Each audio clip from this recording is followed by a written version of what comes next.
요즘 일본 만화 영화가 한국에 자주 상영이 되더군요. 지난번에는 스즈메의 문단속이라는 영화가 나왔었어요. 만화 영화예요. 일본이 원래 망가가 유명하거든요. 만화가 유명하다고요. 그래서 만화 영화지만 아이들을 위한 것이라기보다 어른들을 위한 영화이죠. 근데 이번에 또다시 10월 말경에 영화 한 편이 또다시 상영이 됐습니다. 근데 제목이 참 거창합니다. 그대들은 어떻게 살 것인가. 만화 영화인데 제목이 엄청나잖아요. 그대들은 어떻게 살 것인가. 82세나 된 일본의 유명한 감독인 미야자키 하야오라는 분의 작품이라 그러더군요. 근데 그 내용은 조금은 신앙적인 듯한 느낌을 줍니다. 그래서 그 작품을 본 사람들은 영국의 유명한 기독교 작가의 나니아의 연대기라는 작품을 연상하게 한다. 그럴 만큼 조금은 신앙적인 냄새가 풍겨지는 그런 영화라 그러더라고요. 저는 보지 못했어요. 글만 읽죠. 근데 그 영화는 대략 한 소년의 삶의 길을 보여준 그런 영화입니다. 마히토라는 소년이 자신만의 삶의 시공간에서 경험하게 되는 것들을 그려놓았습니다.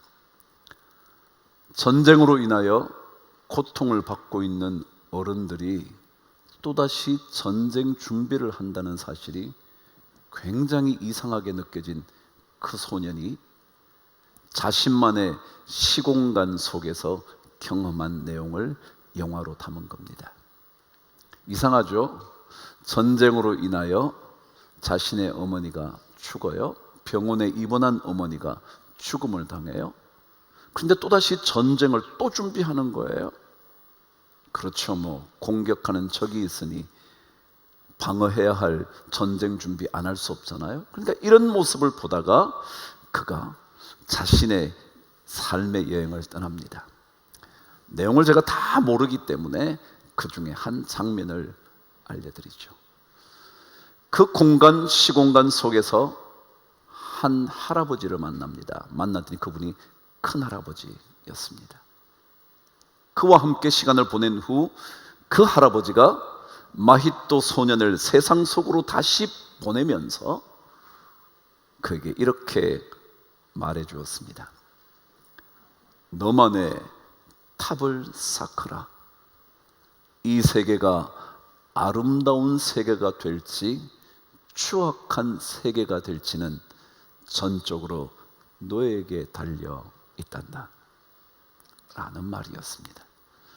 이 아이가 어느 장소를 들어가는데 탑들이 쫙 보입니다. 근데 거기에 이렇게 적혀져 있습니다. 나는 신의 힘으로 창조되었다. 나는 하나님의 힘으로 창조되었다 라는 글귀가 적혀있는 그곳으로 들어가서 탑을 보죠. 그 탑을 떠나면서 할아버지가 해준 얘기가 그것이었습니다. 너만의 탑을 쌓아라. 이 세계가 아름다운 세계가 될지 추악한 세계가 될지 그것은 전적으로 너에게 달려 있단다.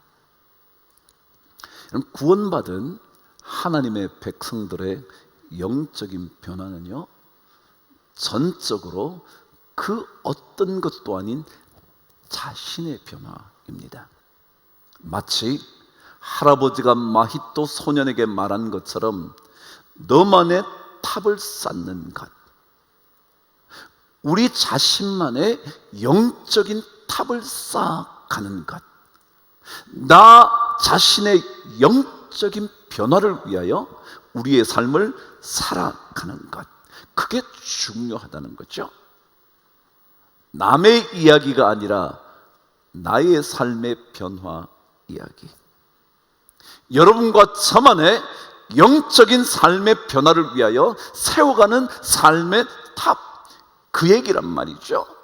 그것이 우리로 하여금 하나님의 사람다운, 그래서 하나님의 나라를 만들어가는, 천국을 만들어가는 그 이야기라는 거죠.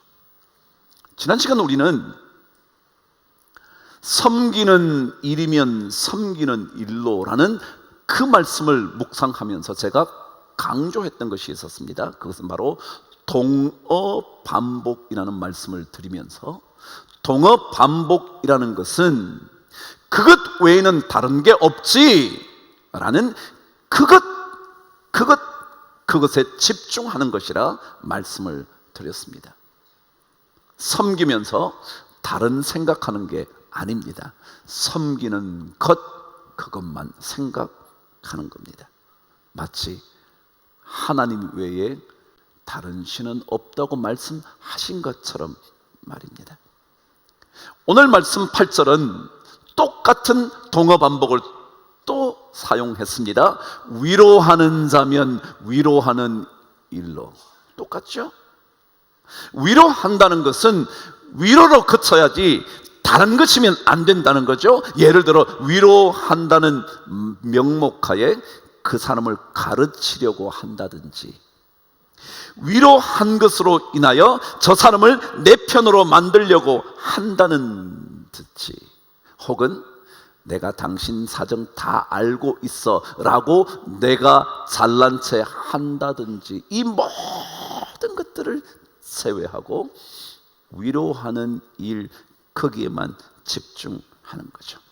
누군가의 말대로 그 사람의 인생이 지금 비를 맞고 있다면 우산을 씌워주는 일보다 함께 비를 맞아주는 것, 그게 진짜 위로라는데 그냥 그것만 하는 거죠. 위로한다면서 어떤 사람은 상처를 더 덧대기도 하거든요. 괜히 위로하러 왔다 그러면서 말은 하다가 더 상처가 심해지기도 하거든요. 그래서 우리의 삶의 영적인 변화는 그 일에만 그냥 집중하는 거예요. 이혜인 시인의 이야기를 읽게 됐습니다. 그녀는 어느새 79세가 되었다네요. 제가 대학 시절 때 민들레의 영토라는 시를 읽으면서 그분을 만났는데 어느새 79세가 되었다 합니다. 그분이 이런 얘기를 했습니다. 시를 통해서 말이죠. 그분은 시를 거창하게 쓰는 게 아니라 언제나 삶 속에서 깨달음을 표현한 것이었거든요. 거기에 보면 슬픈 사람들에겐 이라는 시가 있습니다. 한번 들어보시죠. 슬픈 사람들에겐 너무 큰 소리로 말하지 말아요. 눈으로 전하고 가끔은 손잡아주고 들키지 않게 꾸준히 기도해 주어요. 어떤 사람은요, 위로한답시고 내 당신 위해서 늘 기도하고 있어, 늘 기도하고 있어. 그런 말 하면서 언젠가 그 사람이 좋아지면 당신 내가 기도해 준 것 알지? 라는 말을 듣고 싶어서. 그런데 들키지 않게 그 사람을 위해서 꾸준하게 기도해 주는 거예요. 이게 슬픈 사람에게 필요한 위로라는 거예요. 훈계하거나 가르치려 들지 말고 가만히 기다려 주는 것도 위로입니다. 그가 잠시 웃으면 같이 웃어주고 대책 없이 울면 같이 울어주는 것도 위로입니다. 위로에도 인내와 겸손이 필요하다는 걸 우리 함께 배워가기로 해요. 그래요? 동어 반복을 통하여 사도 바울은 우리에게 그 일에만 전념하고 그 나머지 것들에 대하여 아무 생각지 않도록 우리를 인도해 가요. 그게 영적인 변화거든요. 오늘 이 동어 반복, 이 내용은 동어 반복이 아니어도 사실은 그 내용을 그대로 담고 있어요. 오늘 8절 말씀에 위로하는 자면 위로하는 일로 다음에 등장한 내용이 이렇습니다. 저와 함께 읽어보실래요? 시작. 구제하는 자는 성실함으로 그랬습니다. 구제라는 건 뭔지 아시죠? 누군가에게 도움을 주는 겁니다. 원래 단어 의미는 자신의 일부를 주는 겁니다. 전부를 준다는 의미는 아닙니다. 일부를 주는 겁니다. 다 주면 여러분 어떻게 사시겠어요? 여러분이 받고 살아야죠. 그래서 일부를 주는 겁니다. 그 일부를 주는데 이것이 구제인데, 구제를 하는 사람이 성실함으로 하려는 겁니다. 갑자기 구제하는 일에 성실함이 뭐지? 성실함의 단어는 이런 뜻입니다. 마음의 순수함 혹은 마음의 단순함, 이런 뜻입니다. 그 얘기는 구제를 할 때도 다른 마음 품지 말고 순수한 마음으로 해라. 이게 동어 반복입니다. 계속 사도 바울이 지금 강조합니다. 구제할 때 어떻게 하냐? 이 말을 해도 됩니다. 구제할 때만 구제만 하셔 라는 말을 이번에는 다르게 표현했지만 똑같은 의미입니다. 구제할 때 성실함, 다시 말하면 마음의 순수함으로 다른 것들을 집어넣지 말라는 거죠. 주고 난 다음에 더 많이 받을 수 있겠지? 그런 사람이 있거든요. 내가 주고 나면 더 받을 수 있겠지. 아니, 주면서 내가 언제 받을 수 있을까? 진짜 받을 수는 있을까? 계속 생각하는 거예요. 혹시라도 주면서 내가 이것을 주었기 때문에 저 사람에게 내가 존중을 받을 수 있지는 않을까? 자꾸 생각하는 거예요. 근데 마음의 순수함, 단순함으로 구제해라. 줄 수 있다면 그냥 주는 거예요. 받을 생각도 마시고 그냥 주는 거예요. 우리 신앙의 삶은 복잡하면 안 됩니다. 그냥 주님께 단순해져야 합니다. 그냥 하나님 믿어라 그러면 믿는 겁니다. 뭐 복잡하게 많이 생각해도 별 것 없습니다. 우리 인생 다 그렇잖아요. 근데 진짜 하나님의 능력을 신뢰하면서 그냥 하나님께 나아가는 겁니다. 하나님께 나아가는 자는 반드시 그가 계신 것과 그를 찾는 이에게 상 주시는 이심을 믿어야 할지니라. 그러면 믿는 겁니다. 그걸 뭐 복잡하게 하나님 믿어가지고 되겠냐, 뭐 이렇게 됐는데도 하나님 아무 응답도 없는데 되겠냐, 그런 얘기 아니에요. 마음의 순수함으로. 근데 지난 시간 제가 두 번째 내용을 말씀을 드리면서 이렇게 전했습니다. 가르치는 자면 가르치는 일로 라는 이 말에는 그 의미 깊은 곳을 한번 찾아봐야 된다 라고 말하면서, 가르친다는 것은 사실은 자기가 배워야 한다라는 의미라는 것. 다시 말하면 가르친다, 여기에 집중하는 게 아니라 더 깊은 의미를 들어가면 내가 배워야 한다 라는 것을 제가 말씀드렸어요. 그러면서 찬송을 불렀잖아요. 왜 사람들은 껍데기만 보고 깊은 그곳으로 들어가 보지 않는가? 왜 한 번 헤아려 보지 않는가? 라는 말씀을 드렸죠. 한 번 더 깊은 곳으로. 오늘 말씀은, 오늘 구제하는 말씀 다음의 내용이 이렇습니다. 저와 함께 읽어보실까요? 시작. 다스리는 자는 부지런함으로. 그렇게 됩니다. 다스리는 자는 부지런함으로. 제가 뭐라 그랬죠? 가르친다는 것의 더 깊은 의미가 뭐냐면 내가 배운다 그랬잖아요. 그럼 여기에 다스린다는 말은 참 독특한 단어입니다. 어떤 뜻이냐 하면 자기 자신이 앞서감으로 모범을 보여주면서 인도한다. 이게 다스린다는 뜻이에요. 다시 한번 뭐예요? 자기가 앞서가면서 모범을 보여주어 그 사람을 인도한다. 다시 한번 반복할까요? 자기가 앞서가면서 모범을 보여주어 남들을 인도한다. 요게 다스린다는 거예요. 근데 사람들은 다스린다 그러면 군림하려 그러거든요. 내가 너보다 능력이 있고 힘이 있고 뭐가 어떠니까 내가 너를 다스리는 거야. 넌 내 지배를 받아야 돼. 그러는 거예요. 직분만 가지면 자기가 다스리는 거예요. 근데 그게 아니라 뭐라고요? 내가 앞서가면서 모범을 보여주어 그 사람을 인도한다. 내가 가는 길이 이런 거야. 그래서 이렇게 가야지 라고 말하는 거라는 거예요. 그게 다스린다는 뜻이라는 거예요. 근데 이 다스린다는 것은, 다시 말 모범이 된다는 것은, 그래서 뭘 해야 되느냐면 부지런함으로 해야 된대. 이 부지런함이란 뜻이 뭐냐면 열심으로. 그런데 그 단어는 원래 이런 뜻이랍니다. 이때 부지런함이라는 단어는 자기 자신을 완성시켜 가는 열심이래요.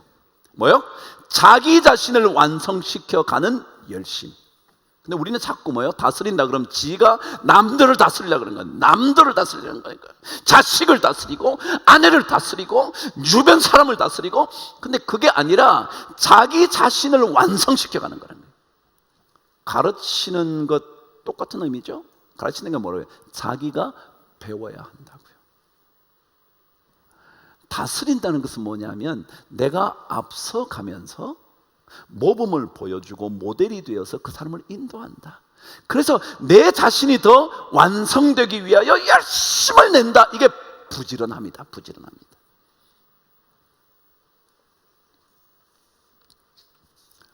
우리는 끊임없이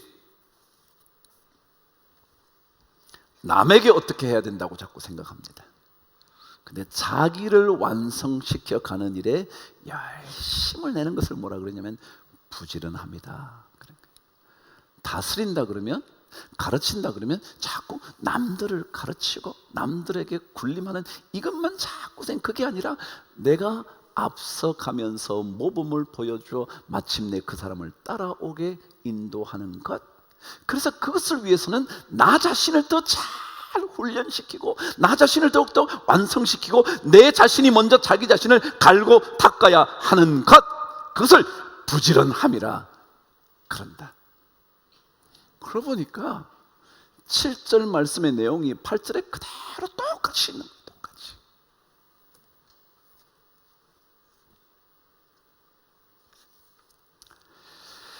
이은 씨가 또다시 고백이라는 시에서 이렇게 말했어요.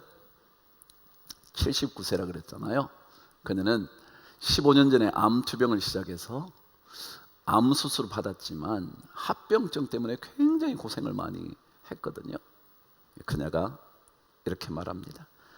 살아갈 날이 얼마 남지 않은 이 세상에서 저는 저의 잘못을 자주 기억하되 남의 잘못은 자주 잊어버려 행복한 순례자로 오늘을 살게 해주시기를 부탁합니다.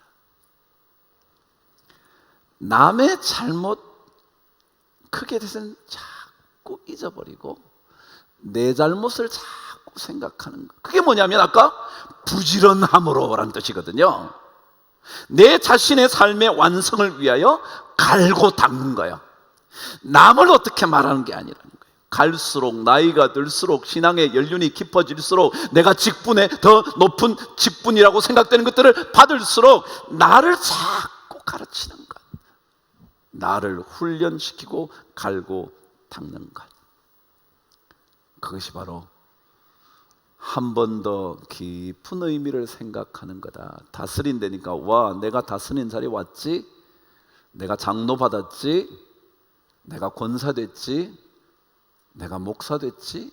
그게 아니라 그 사실을 통하여 내가 더 자신을 잘 갈고 닦는 것. 결론이에요.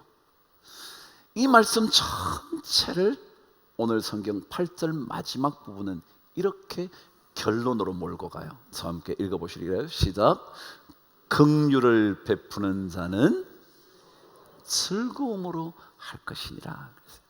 여러분, 긍휼을 베푼다는 말은요, 위에 나온 내용 전부 다를 포함해요. 섬기는 일, 남들을 잘 가르쳐 주어서 올바른 길로 인도하는 길, 그리고 구제하는 일, 그리고 오늘 말씀처럼 위로하는 일. 이 모든 게 다 긍휼을 베푸는 거예요. 어려운 사람에게 도와주고요, 지혜가 부족한 사람에게 지혜를 가르치고, 이게 다 긍휼을 베푸는 거예요.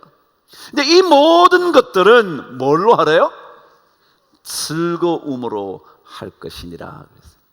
즐거움, 기쁘게 하자는 거예요. 기쁘게. 억울하게 생각하지도 말고요, 애를 썼는데 저 사람 왜 저러냐 불평하지도 말고요, 그냥 즐거움을 하는 거예요. 즐거움을. 그럼 초대교회 사도들은 기쁨을 잃지 않았대요. 이유는 다시 사신 예수 그리스도의 부활의 능력이 있었거든요. 그러니까 기쁨이 막 충만한 거야. 그래서 복음을 전하다가, 예수 그리스도를 전하다가 그들은 툭하면 잡혀가지고 채찍질하고 능력을 받고 침뱉음을 받고 박해를 받고 핍박을 받았어요. 그런데 그들은 그런 모든 일들이 하나도 그들을 괴롭히지 않았대요. 사도행전 5장 41절에는 그런 기록이 있어요. 사도들은 그 이름이 누구냐면 예수의 이름을 위하여 능력받는 일에, 야, 내가 그런 능력을 받을 수 있는 그런 사람이 됐구나, 합당한 자로 여기심을 뭐 했다고요? 기뻐했대. 그리고 공회를 떠났대. 그 바로 앞절에는 그들이 채찍질 받고 능력을 받는 이야기가 적혀 있어요. 근데 그러면서 야, 더 이상 예수 이름 전하지 마 라고 내보내줘요.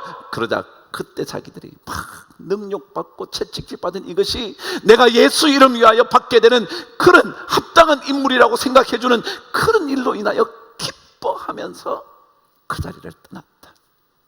즐거움으로. 사도 바울은 자주 내가 겪는 모든 환난, 고난, 곤고함, 그거 다 기쁘게 얘기한다. 그래서 그는 근심하는 자 같으나 항상 기뻐하고, 근심하는 자 같으나 내가 그리스도를 위하여 약한 것들과 능력과 궁핍과 박해와 곤고를 기뻐하노니. 기뻐한다. 그래, 우리요, 오늘 사도 바울 우리에게 그래요. 영적인 변화, 긍휼을 베푸는 자는 시작 즐거움으로 할지니라. 아멘. 뭐든지 우리 가정을 위해서 남편들이 애 쓰시나요? 혹은 가정을 위하여 아내가 더 애를 쓰시나요? 혹은 남편의 수발을 드느라 너무 힘드신가요? 자식들 돌보느라고 우리 부모들이 뼈 빠지나요? 그래도요, 뭐요? 어떻게 하자고요? 즐거움으로 할지니라. 임직 받으시는 분들이요, 즐겁게 하시자고요. 조금 안 좋으니 왜 없겠어요? 그래도 즐거움으로 할지니라. 이게 바로 영적인 변화를 가져오는 삶이다. 여러분에게 이런 은혜가 꼭 있게 되기를 주의 이름으로 축복합니다.